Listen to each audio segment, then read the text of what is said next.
Good morning, ladies. Welcome to our Wednesday morning weekly Tanya Shir.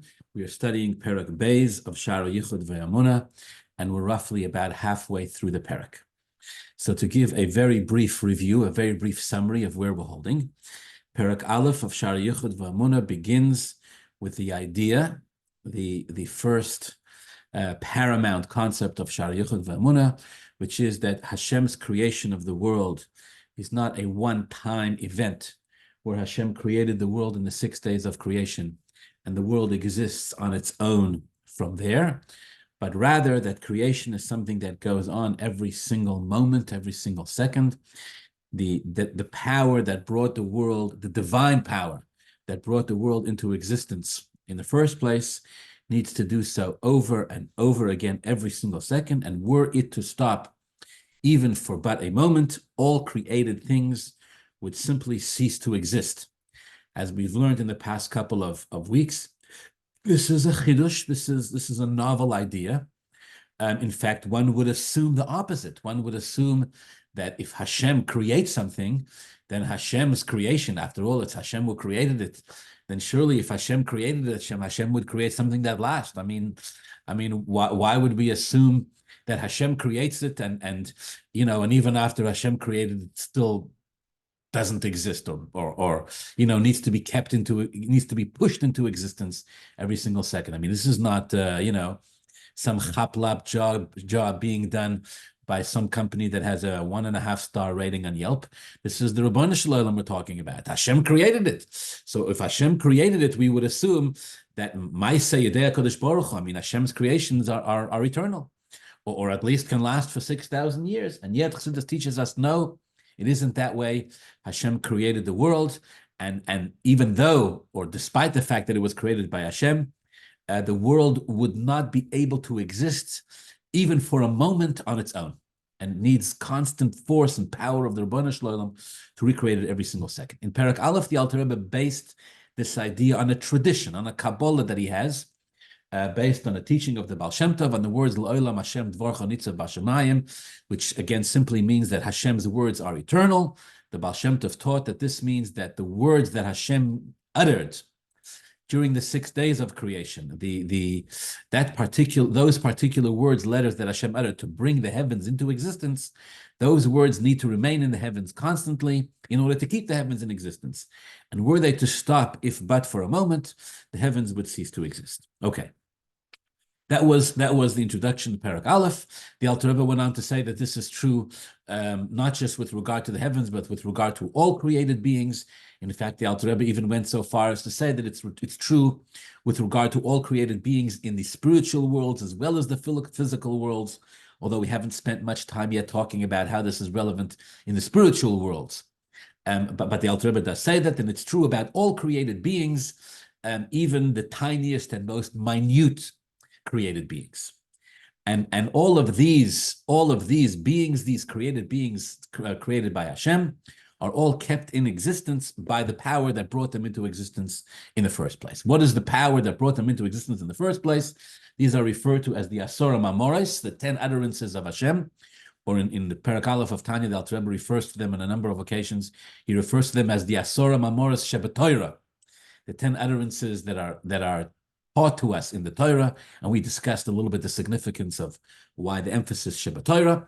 But these are the Asara Mamoros, the 10 things that Hashem said to bring all of existence into existence. Then, of course, the Alter Rebbe asks, but the Asara Mamoros, the 10 utterances, only have very few created beings are articulated in these Asara Mamoros. We have Yehiraki, Yehirakia, these just very, very few things. What about everything else? What about stones and rocks and earth and grass and, cows and zebras and treadmills and, whatever else the case may be? Coffee, right? Let's not forget about coffee. L'chaim. I made a bracha already. So the Alter Rebbe concludes Perek Aleph by saying that everything comes from the Asara Mamoros. Everything comes from these 10 utterances. It's just that the 10 utterances only explicitly articulate the larger creations, the heavens, the light, things like that, the more overarching types of existences. But when it comes down to the smaller existences, specific tables, specific chairs, specific stones, The koyach, the divine energy which comes from the Asura Mamoros, needs to go through a series of tzimtzumim and evolution until it gets down to this particular, the divine energy, the oisiyos, the divine energy as encapsulated by the letters of Hashem, comes down to these particular creations that come from these Asura Mamoros, and these are the names that these existences have. For example, the Alter Rebbe gave the example of an Evan, a stone. Aleph Beis Nun contains the divine energy from the Asura Mamoros that keeps the stone in existence. This is Perek Aleph. In Perek Beis, the Alter Rebbe wants to make the case that this idea that creation is constant and ongoing, and necessarily so, and the creation needs to be ongoing, and were the Rabbeinu Shloim to stop creating the world for a second, the world would cease to exist, all created beings would cease to exist, that this is not only, in addition to being a tradition that we have, a Messiah that we have from the Baal Shem Tov, the Baal Shem Tov taught us that this is the way it is. The Alter Rebbe makes the case that this is a logical imperative. There's no other way logically to understand. Again, although the Rebbeinu Shloim himself created the world, right? And one would assume that if Hashem created it, surely if Hashem created it, it would last. Nevertheless, if you think about it logically, there's no way of understanding in a human level, in human intellect, that something like this could be created and would exist without continuously being created. What's the logic? The logic is that since to take something, the logic is that there's a difference between yesh miyesh and yesh me'ayin. Yesh miyesh means when you take something that already exists and you change its form from one thing to the other. Yesh me'ayin means when you create something from nothing that previously didn't exist and now it does exist. What's the difference? Two differences. Number one, with yesh miyesh, when you change the form of one thing to the other, even before you change the form, the thing that existed already had the potential, it already had the ability to be in a different form. So you take, for example, a plain piece of metal, right, and you turn it into a bowl. So it's true that you took a piece that you created, you effected some kind of a change, because before it was just a plain piece of metal and now it's a bowl. But even as a plain piece of metal, it had the potential to be a bowl. Why not? A piece of metal, the way it exists, the way Hashem created it, has the potential to be a bowl, Gesundheit. As opposed to yesh ma'ayin, where you take something that doesn't exist. Something that doesn't exist doesn't have the potential to exist. That's point one. And then, of course, the bigger, more important point is that with yesh miyesh, you're working with something that already exists. You're just changing the form. Again, to something that it already carries the potential for. Whereas with yesh ma'ayin, you're actually working with something that previously didn't exist. And the rule is that when you change something in a non-significant way, when you take a piece of metal and you turn it into a ball, so it's not significant change, because again, number one, the piece of metal existed already. And number two, the way it existed beforehand, it had the potential to be a ball. So when you change things in a non-significant way, then yeah, once you make the change once, then the change is affected, and that's it. You don't need to do it again and again and again. You changed it once of a gamarno, and that's it. As opposed to when the change is drastic, and so drastic like yesh ma'ayin, where not only did the ayin not have the potential to be a yesh, but the ayin didn't exist at all. So when the change is that extreme, so then even once you've made the changed being doesn't have the ability, let's use these words, the changed being doesn't have the ability to hold on to the change within itself, doesn't have that ability to retain this impact that it had. So the force that changes it needs to do so again and again, otherwise it'll cease to exist. Just for a minute, I want to give you an example in Avodah, right? Because the purpose of studying Tanya is not just to philosophize about the greatness of Hashem, but it's also intended to impact us, right? So let's say in our own service of Hashem, we're supposed to change.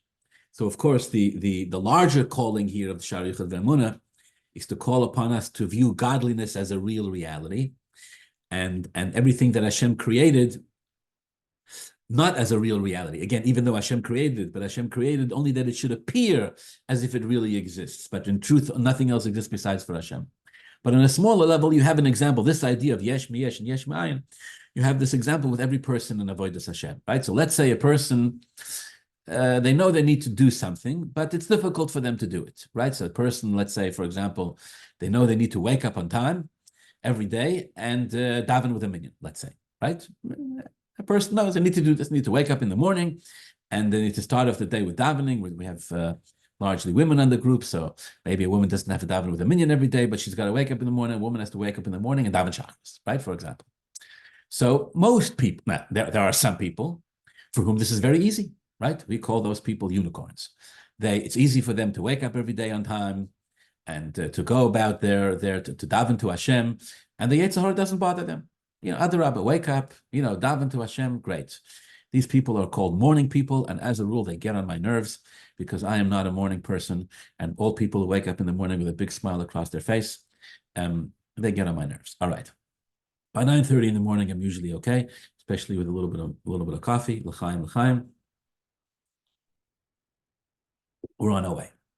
But for most of us, we find this, waking up every day, every day on time, going, davening with a minyan, etc.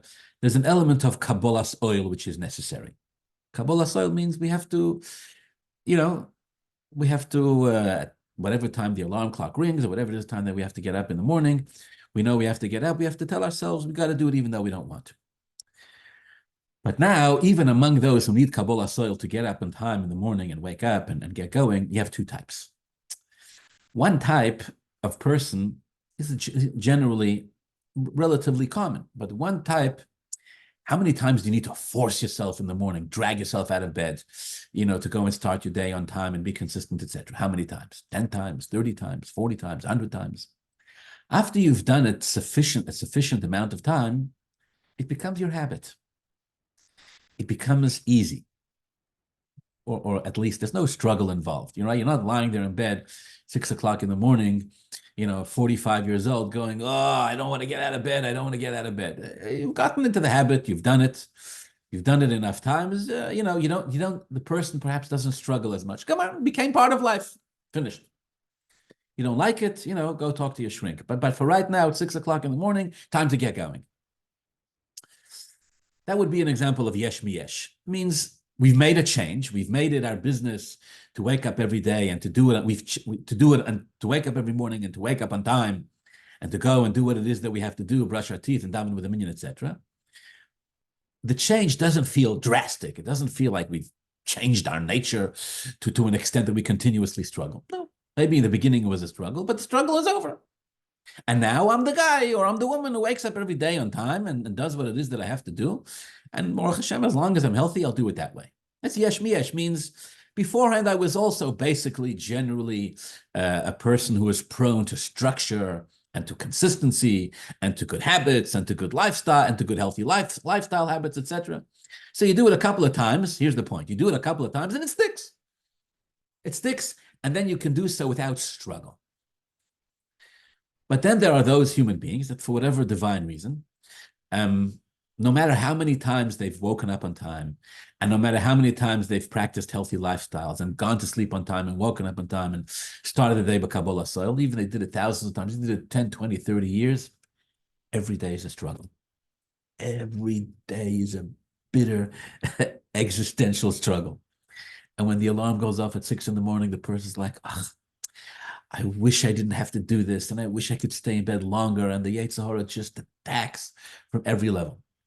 And no man, the person thinks, what's wrong with me? I did this so many times, and the Yetzer Hara is still alive and kicking. The Yetzer Hara won't let me get away with a single day where it's easy. The Yetzer Hara won't let you off even for a day. So these are the kinds of people for whom doing this, waking up on time, doing your morning routine, physically healthy, spiritually healthy, it's yesh mayim. It feels like yesh mayim. It means the nature of the person is so not receptive to this. The person is so not the type, for whatever reason, to be this way, that every day they have to battle themselves. And it's like a miracle every day. Even if they did it a gazillion times, it's yesh mayim all over again. It's a motion. So the point Alter Rebbe is making here in Shaar Hayichud V'Emunah is to take something that doesn't exist and to make it actually exist. This is such a radical change that pushed it from a human perspective, a human mind. can understand that this is not something that you do once. And then you no longer have to do it again. This is something that has to be done. It has to be redone over and over and over again. Okay. I'm still giving my summary. The Alter Rebbe gives an analogy from Kriyas Yamsuf. All right, the analogy also needs to be understood. We discussed it last week. But the analogy from Kriyas Yamsuf is that the Rabbanu Shloim took the water of the sea and changed its nature and made it stand like a wall. Made it stand like a wall. So the Torah tells us that in order for the water of the sea, of the Yamsuf, to stand like a wall, the wind, the eastern wind, had to blow on this water kol halayla, which means that the divine energy in the wind caused it, made this miracle that water, which usually flows, should stand like a wall, and that's how it was possible for the water to stand all night. And if the wind were to stop blowing for a second, the water would return to its nature, which is that water flows like water. And so here again, you see that in order to truly change the nature of water, in order to truly change the nature of something, like in this case, to make water stand like a wall, it was necessary for there to be a constant koyach that would push it. And if the koyach were to stop, it would go back to its original nature. Okay.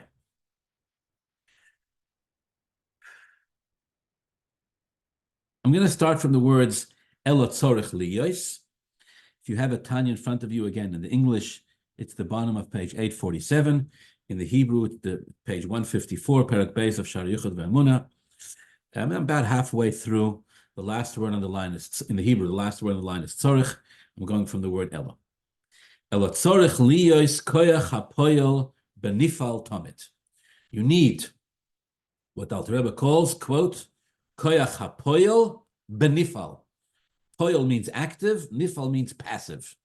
Koyach hapoyel benifal means the active koyach.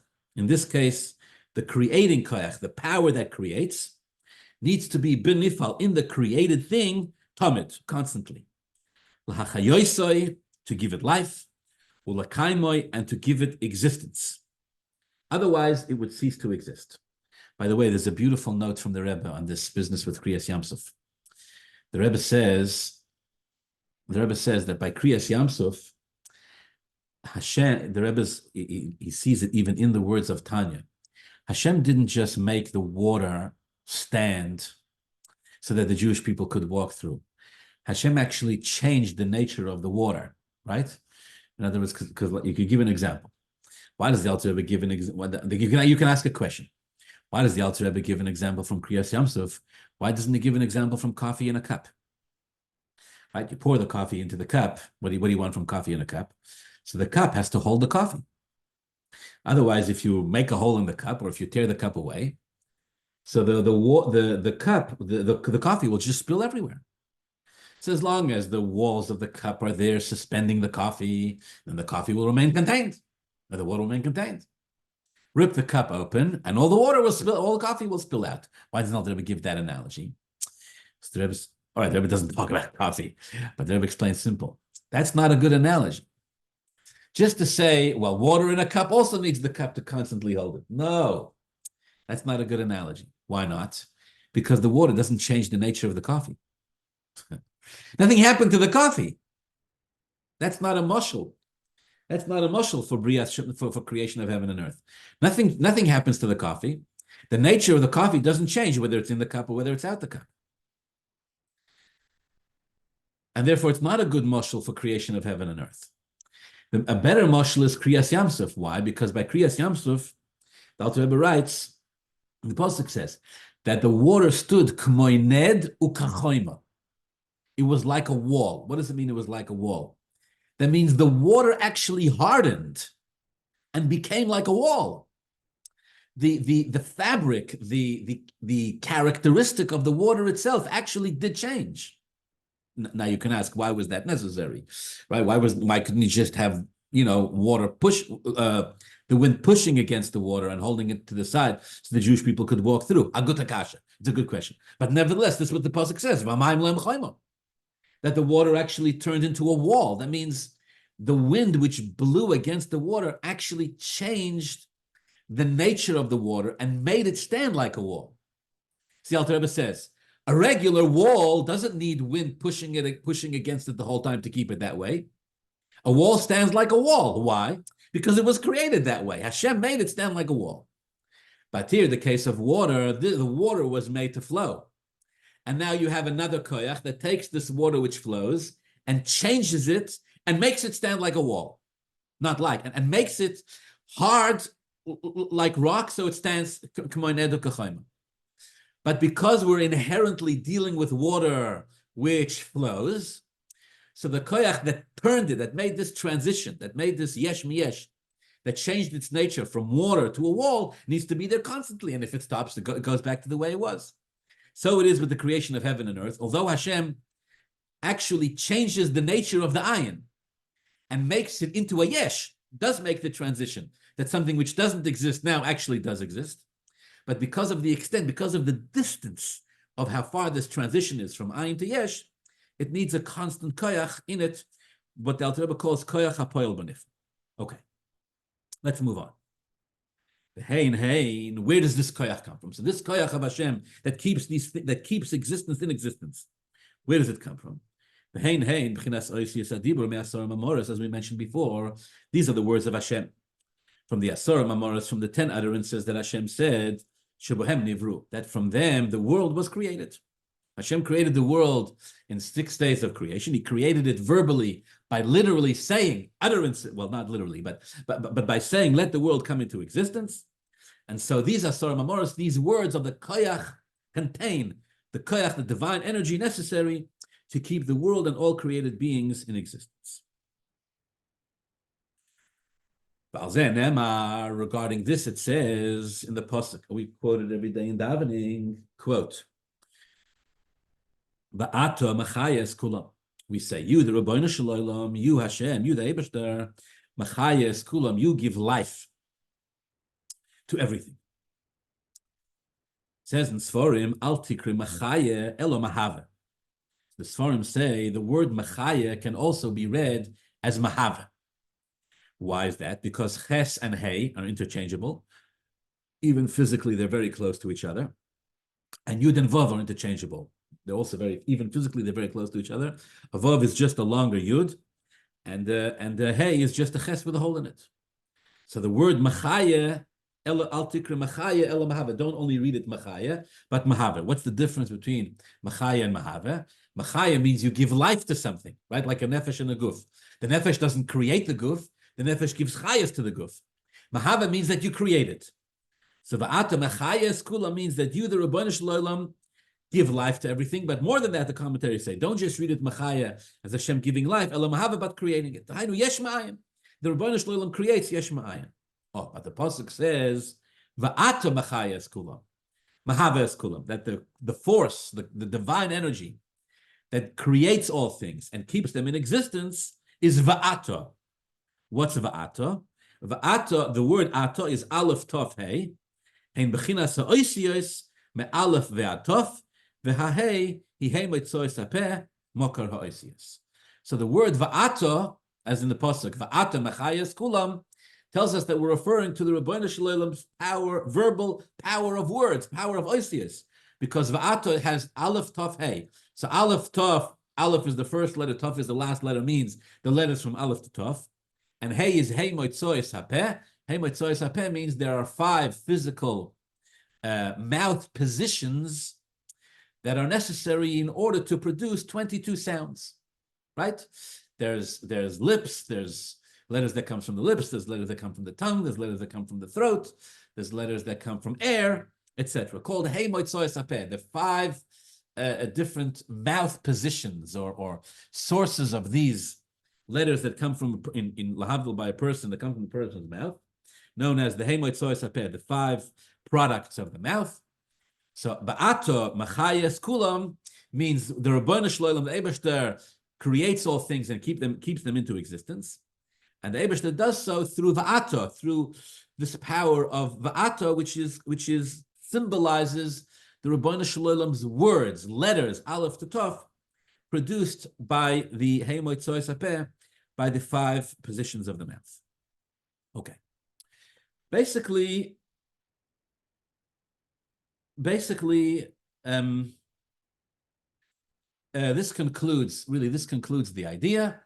The Alter Rebbe has made his case. In Perek Gimel, the Alter Rebbe will talk about what happens when you really reflect on this. What happens when you really marinate in this? When you really allow this idea to sink into our brains, and the conclusions that are reached as a result of this. But here, for the rest of Perek Beis, the Alter Rebbe wants to deal with a different question. We got to tackle another issue, and in the process, the conversation is elevated to a whole new level. Again, we've come to the conclusion that Hashem's creation of the world, creation is ongoing, every single second. The divine energy that brought the world into existence keeps the world in existence every second, otherwise the world would cease to exist. This is true both from, we have a tradition that this is true, and the Alter Rebbe has made its case on a logical level as well. So the Alter Rebbe is now going to probe a little deeper into what exactly do we mean. What exactly, let's dissect this particular divine energy that's responsible for this. This divine energy that created the world and recreates the world every single second. We refer to it as Asara Mamoros, the 10 utterances of Hashem. We refer to it as 22 letters. We refer to it as being produced by 5 positions of the mouth. Right? The things that Hashem said in the 6 days of creation. Says the Alter Rebbe, what's going on here? V'af she'ein lo yidmus haguf. The Rebbeinu Shalom, the Eibashter is not a physical existence. He has no goof, he has no body, he has no physical body, he has no spiritual body. So what the question here is, the Alter Rebbe in his typical style asks the question in 5 words. But the question here really is, what do we mean when we say there's this concept of dibur? Hashem spoke and the world came into existence. There are these letters that Hashem produced. The letters go through transitions. There are 22 letters. There are 5 ways to produce these letters. Well, what does that mean? Hashem doesn't have an image or any form of an image or anything that resembles an image. Hashem doesn't have a body of any sort. What actually do we mean when we say that there's this concept of speech? What does it mean? Speech, letters, Hashem spoke. What does all this mean? Although Hashem doesn't have any form of a body, we find this in so many places in the Chumash where the Torah refers to Hashem speaking. Right? What's the pasuk that's repeated most in all of Chamisha Chumshei Torah? Vayidaber Hashem al Moshe Leimer. Hashem spoke to Moshe. What does it mean? What does it mean? Hashem spoke. When Hashem gave the Torah, Hashem spoke to the Jews. Vayidaber Lakim is called Dvarim Ha'ila. Hashem spoke to the Jews. Hashem spoke. Hashem used words. Hashem used letters. When Hashem created the world, Vayomer Elakim, the pasuk says, Hashem spoke. What does all this mean? I bechinas hiskalus hachof beis oisius el yoinois lenaviim umislabshois besichlom v'hasagotham b'mara hanavua. The Alter Rebbe says, of course, the Eibashter himself is beyond any of these limitations. It would be incorrect. It would be obviously wrong to say that Hashem himself speaks. Hashem doesn't have any of these types of limitations, any of these types of existences. So what does it mean? It means that when Hashem, so he starts with an example of prophets, right? So a prophet will experience a prophecy. You say to the prophet, what's the experience of the prophet? What did Hashem tell you? The prophet will start to say, Hashem told me X, Y, Z, A, B, C, etc., etc., etc. Now, what's the pshat? The prophet heard Hashem speak? Not necessarily. What it means is that there was a certain godly revelation, right? There was a certain godly revelation. Now, the godly revelation comes from Hashem. Now, the Navi, the prophet, has to process this godly revelation. The Navi is limited. The Navi does have seichel, intellect, emotions, etc., etc. So the Navi has to translate, if you will, this godly revelation in the Navi's own mind, in the Navi's own in the Navi's ICS. So the Navi will say, Hashem told me X, Y, and Z. It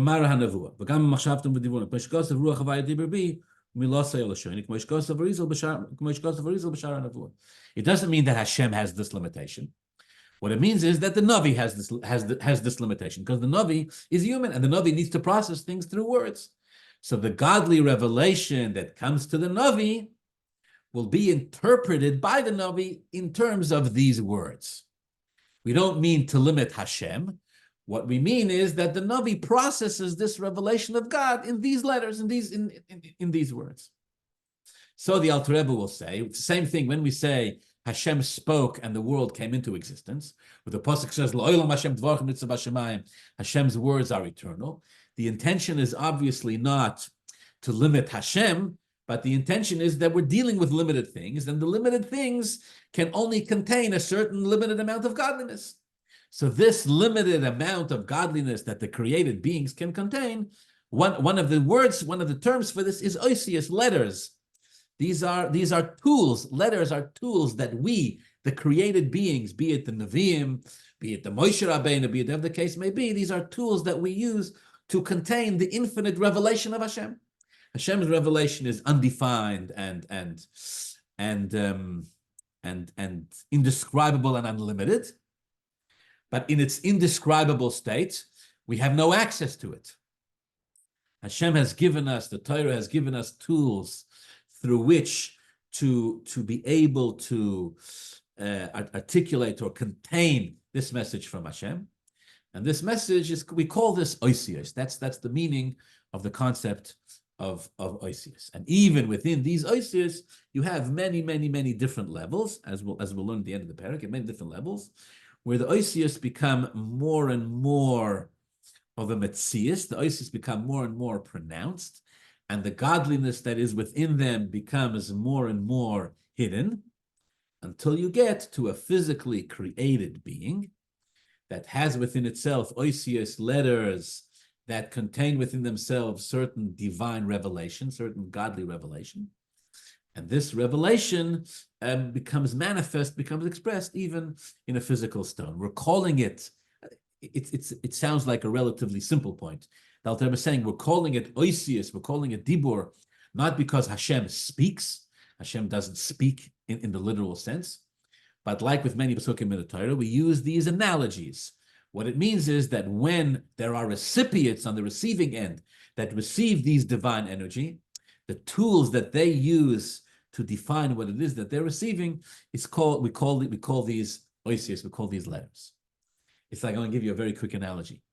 So I was giving a shiur once on the Akedah, right? Hashem comes to Avram Avinu and he says, take your son, as binucha, as Yitzchak, take him. And at least in the beginning, Avram Avinu is under the impressions, where the Rashi explains, that Hashem wants him to physically sacrifice his son. So somebody asked me, I asked in a shiur once in public, somebody asked me, why did Avram Avinu, when he heard Hashem tell him to sacrifice his son Yitzchak, why did Avram Avinu not assume that he had just lost his mind? Why did Avram Avinu not just assume that he had gone crazy?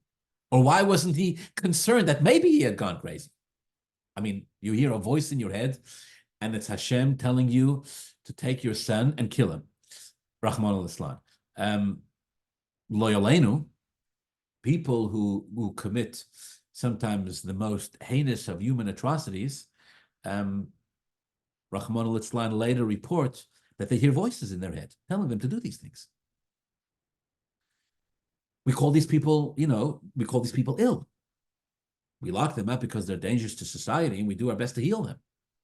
So somebody asked me this in public. Somebody was like, why was Avraham Avinu not concerned? At least, why didn't he entertain the possibility that maybe Vimazakti was hearing voices, that maybe he was, he was he was hearing stuff? It's a very cute question, but it's a silly question. And it comes very much from our perspective. The answer is very obvious. The answer is when you hear the voice of Hashem, you don't doubt whether or not you're hearing the voice of Hashem. If you're doubting whether or not you're hearing the voice of Hashem, then you're not hearing the voice of Hashem, right? It's like they say, what's the difference between a religious person and a crazy person? A religious person talks to Hashem. A crazy person, God talks to them. So what that means is we're not on that level, or I should say not on that level. We've never actually heard Hashem's voice. We've never experienced that type of a godly revelation. So we can't imagine what it's like. When we concoct it in our heads, we imagine it being like hearing voices. It's nothing like that. And again, if you're not sure, right? If you're not sure whether or not you're the world's greatest piano player or whether you're not the world's greatest piano, if you're not sure you're not the world's greatest piano player, these are not things that can happen in a vacuum. The answer to the question is, if there would have been a 0.01% chance in Avraham Avinu's mind that he may have been hearing voices, then he would have never taken his son to the Akedah, obviously.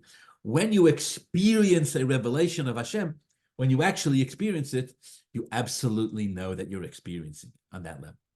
And that's what the Alter Rebbe is saying over here. What he's saying is, when the Nevi'im, on their level, experience a Gilui Elokus, the Rabbanu Shalom Hashem communicates to these Nevi'im, they're touching infinity, they're experiencing, they have a borderline out-of-body experience. They know with absolute certainty that they're experiencing some type of godly revelation. Now, a human being is limited. We need tools to translate, to hold on, to be kalim is the right word for this type of godly experience. Just like lahavdil, when one human being wants to communicate ideas to another human being, we need oisius. So because I cannot give you my seichel the way it is in my head, and you can't give me your seichel the way it is in your head, without oisius. So therefore, we use oisius as a moshel. We use the term oisius as a moshel, as an analogy for kalim to hold on to this type of godly revelation. So when Hashem reveals himself to prophets, the prophets experience this type of godly revelation. So later, through their minds and through machshavtam v'diburim, through their thoughts and through their words, they can give over in oisius what it is that Hashem has spoken to them. As the Arizal explains the Shaar Nevuah. You'll forgive me, I'm just going to read through the last few lines of the parak.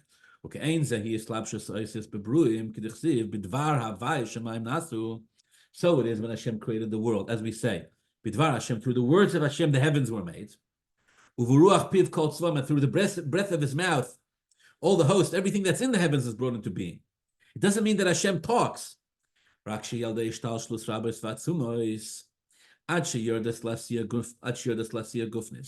talking about this divine energy, this undefined divine energy of Hashem, which comes down all the way to a created being, to create this table that I'm sitting by, or this cup of coffee that I'm holding in my hand. We call it oisius, we call it letters, meaning some type of vehicle, some type of limited container to express and to contain this divine energy. When it comes to the understanding of prophets, we're talking about prophets are in the spiritual world of Bria, and they're experiencing a godly revelation from Olam Atzilus.